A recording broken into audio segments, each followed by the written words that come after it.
Hello, I'm Alice. Um, Alice. We love you, Alice. Lots and lots and lots. And gold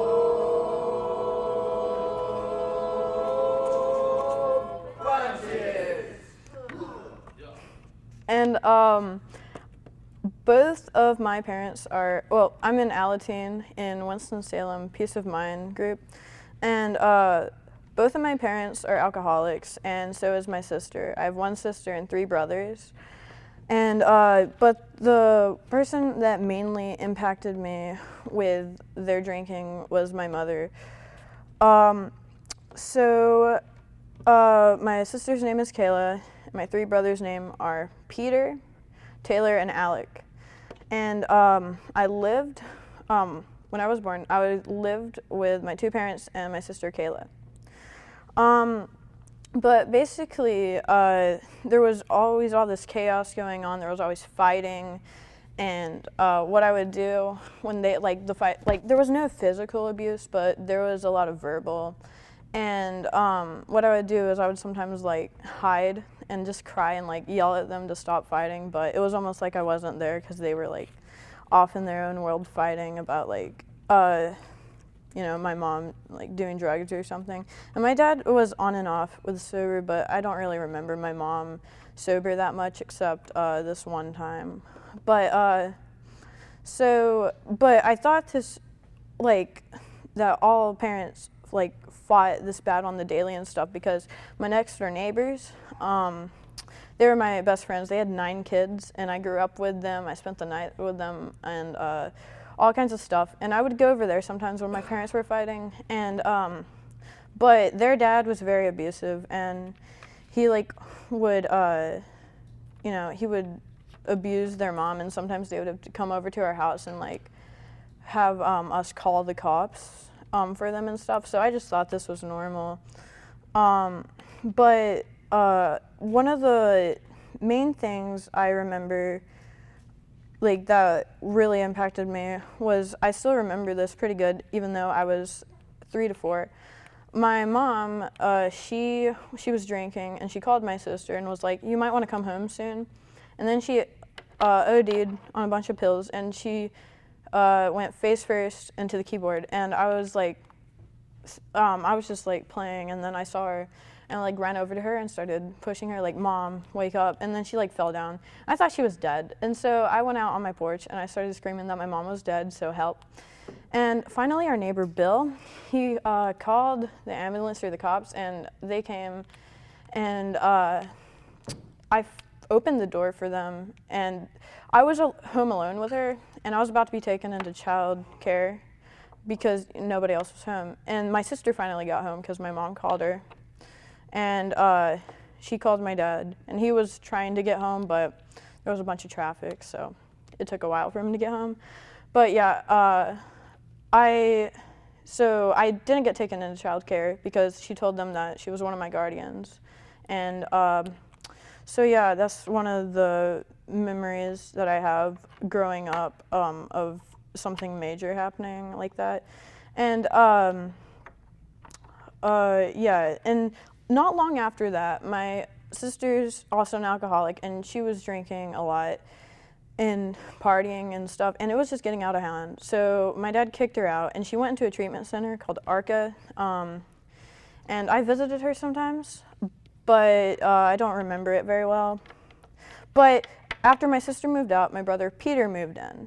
All of my siblings are half siblings. My brother and my sister share the same father, or my brother Peter and my sister Kayla, they share the same father as me, but Taylor and Alec, they share the same mother.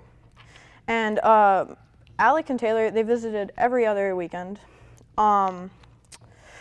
So yeah, and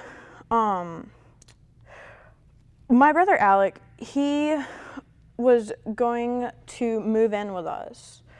Finally, and I loved Alex so much, and he was always really fun, and so I was really happy. And my mom, she celebrated by overdosing again, and I found her in the bathroom, and she told me to she had a pill bottle in her hand, and she told me to give it to my dad, and I did, and he ran into the bathroom. It was like, Tracy, wake up. So then she had to go to the hospital again, and then Alec didn't live with us anymore. He only got to live with us for a week. So that really sucked.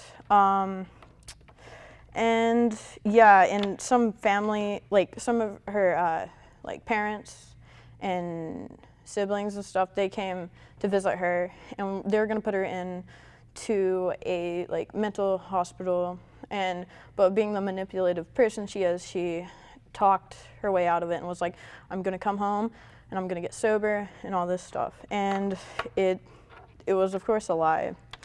So when my dad had finally been sober for a long period of time, he was sober for 6 months, and my mom was just messing up and doing a bunch of drugs, and she was prostituting down in Charlotte and stuff, and so we had to kick her out. And she went to Florida with her parents, and so yeah. And then so after a while, it wasn't that long. I went to go visit her because she said she was clean and sober, even though she had just gotten kicked out of her, because she was living with her parents. She had just gotten kicked out of her parents' house, and for drugs and prostitution again, but I wasn't able to go up there unless I was staying with my grandparents, because she was getting an apartment, and there was no way that I was going to stay with her. And so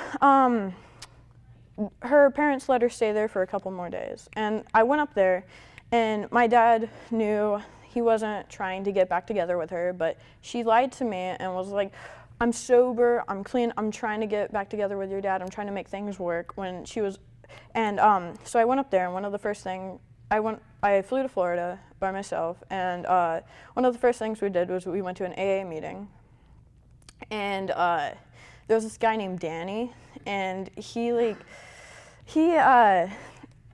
hung out a lot, and it was a little fishy, but I didn't think much of it. I was around 7 when I went up there, or 7 or 8, and so yeah, I went up there, and then we went home, and I was like, who's Danny? And she's like, oh, it's just a really close friend. And so then that night, we were going to, she was going to go get her apartment key, and so she left that night for, she said that she wasn't going to be gone long, but she was gone for a few hours, and I, got really upset and started crying, and my grandma had to comfort me. She finally came back, and then I went to sleep. And I woke up, and then in the morning she was like, oh wait, I gotta go get the key. And I was like, wait, but I thought you got it last night. She was like, she didn't answer me. So I already thought that she was hanging out with Danny. And so yeah, and then we went to go get the key, and then we went to Danny's house, and just more stuff happened. It was really fishy. And so I went to, yeah, and then the next day I left to go back to Monroe, and I told my dad all about Danny, and was like, oh, there's this great guy named Danny, he's really nice to me, but he's just a friend. And he didn't believe me, but he was like, okay. And my brother Alec, he still visited every other weekend, but my brother Taylor didn't, because he was going to go into the Air Force, but the day before he was going to go into the Air Force, he got shot because these drunk people were playing with a gun. And he's alive, but yeah, he didn't go to the Air Force. He ended up going to the Navy instead. He's in the Navy today, but yeah, I don't really see him much. I don't really talk to my brother Alec either that much nowadays, but apparently my mom, because before I visited my mom in Florida, Alec did, and he told me that, he told my dad that my mom had been writing letters to him about Danny, and that not to tell Alice, it would break her little heart, but of course he told me. And then I was like, okay, well, why did she lie to me? So yeah, that happened. And then shortly after I arrived, my dad started chemo for hepatitis, and it really sucked because he couldn't hardly he couldn't do much stuff, and I had to take care of myself and take care of him at the same time.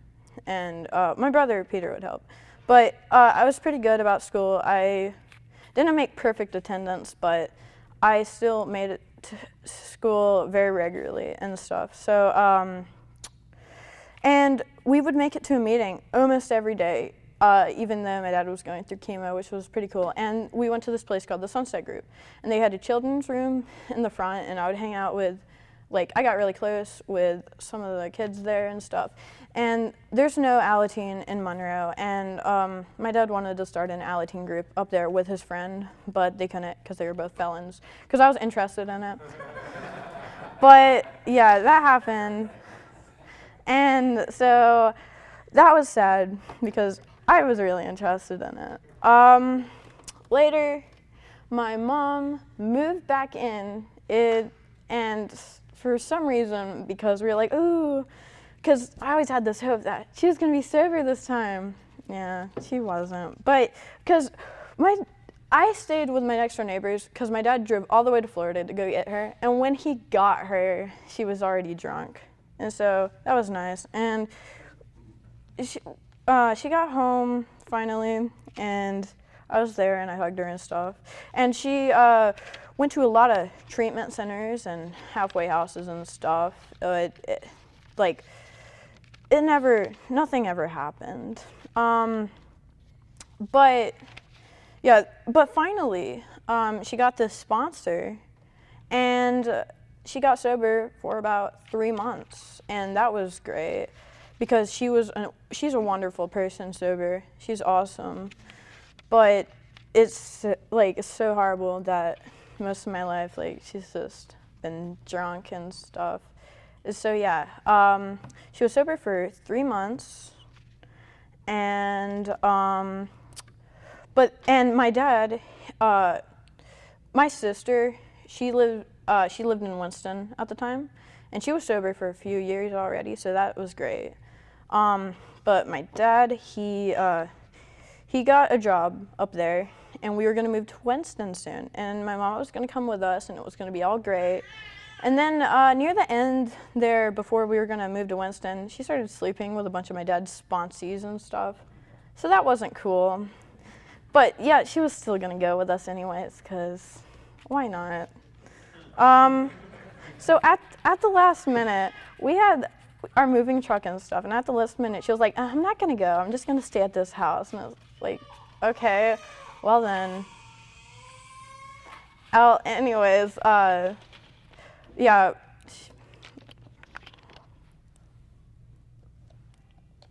Okay, sorry about that. So yeah, I waved goodbye to her, and then I left, and we moved into this cool house and stuff, and then we had to make a couple trips back to Monroe to get some of the stuff that we missed at the house, and I actually went down there, and because my next door neighbors, my best friends, they still lived at their house, and so I went down there, and I stayed with them for a couple of days, and my dad went back to Winston.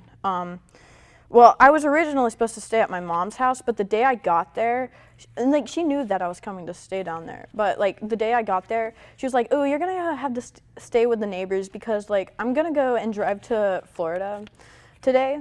And she had this guy with a red truck, and she was loading in a bunch of stuff, and was like, yeah, he's gonna drive me to Florida. And I was like, okay, well, I'll just stay with the neighbors. And I'd call my dad, and he was like, it's probably safer at your neighbor's house than with her anyways. And so I stayed with my neighbors, and she left, and the next day, the red truck was back for some reason, and then out of nowhere, a bunch of cop cars started surrounding our old house, and I was like, wait, what is happening? So I went out there, and they had talked to me, and they're like, so this is your mother, right? So the person that lives with this house is your mother? And I was like, yeah. And the police officer was like, well, your mother stole this red truck and parked in the driveway, and she barricaded the doors with a bunch of furniture so we can't get in. So we want you to climb through the barricade and see if she's in there. And so I went in there. Well, I went through the barricade, and she wasn't there. I had to go back and tell them that she wasn't there, and then it stayed. And I had called my dad, told him what happened. He was like, yeah. I don't know what he said. Anyways, so I stayed with my next door neighbors a few more days, and then I went back to Winston. And my dad told me that there was Alateen in Winston, which is pretty cool because I was so interested in it earlier, and I completely forgot about it. So I was really happy that it was there, and I was very excited to go to the meeting. And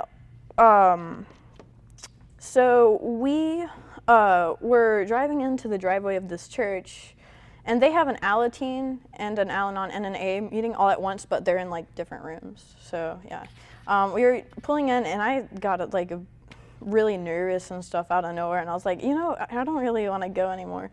But we went anyways, and there was like some hugs and stuff, which was cool. And then I don't remember much about my first meeting, but because I don't think I listened very much. And the few times after that, I still didn't listen that much. But then I finally started listening, and there's some really good stuff coming out of those meetings. And at this point, I don't even know where my mom was. She was somewhere. I think she was in Florida again, and because that's a great idea. So yeah, I did not talk to her at all because I really did not want to. But finally I started talking to her, and she wanted to move up to Winston with us and start over again. So we were like, okay, maybe she's sober again for some reason, because I always had that hope. And whenever she came, she like stole some pills or something, I forgot. And she did that once. We had to kick her out. It happened again, and yeah, we kicked her out. And then I just quit talking to her like at all. And the reason I did it is because of like Alateen, all of the stuff I was getting from there. It wasn't healthy for me to be talking to my mom, because every time I talked to her, I was always in a bad mood afterwards, and it just wasn't healthy or anything like that. So I finally got a sponsor, which had been a couple years before I got one. And it was really awesome because I thought Alateen was great, but after getting a sponsor and working the steps, it was amazing. And I just got a lot from it. And yeah, and then finally my mom visited one more time. It wasn't to stay, it was just for a visit. And in the first 24 hours, we went to an AA pool party, and she got drunk there and stuff. And it was at an AA pool party. That's not cool. And that was in the first 24 hours. And then we went home, and she slept for a solid 24 hours. And while she was asleep, me being the nosy person I am, I went through her phone, and I found out a lot of stuff I did not want to. And I was like, we have to kick her out right now. And I wasn't sad about it at all. Like I had been before, I had cried multiple times before, but this time I was just like, I'm done with this. She can't stay here. And so we kicked her out, and she left, went with a friend. Nowadays, I have no contact with her because I do not want to speak to her, but Alateen, has made me, see is not to talk to her, right now until I'm ready, which I am definitely not ready. It helped me cope with so much stuff that was going down during all that, and it's amazing. And having a sponsor, before that, I would kind of just pretend nothing was happening and not face any problems. But like after I got a sponsor, I actually faced those problems and like I actually had somebody to talk to, because before that I was very shy and I would not reach out to anybody. I'm still a little bad at that, but I'm trying to work on that. And I don't want to keep on, like, I don't want to keep rambling on, because I would rather end earlier than keep on going. And so, yeah, I think that's all I have. And yeah, that's all.